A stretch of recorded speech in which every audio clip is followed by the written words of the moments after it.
northeastern Maryland, Queen Anne's County in northeastern Maryland, northern Talbot County in eastern Maryland, until 9:45 p.m.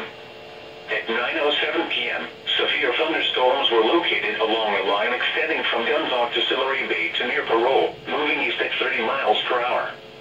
Hazard, 60 miles per hour wind gusts. Source, radar indicated. Impact, expects damage to roofs, siding, and trees.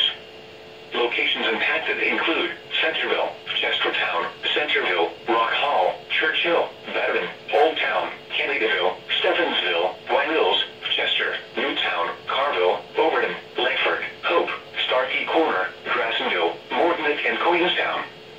For your protection, move to an interior room on the lowest floor of a building.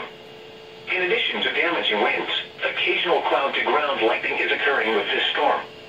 Move indoors immediately. Remember, if you can hear thunder, you are close enough to be struck by lightning.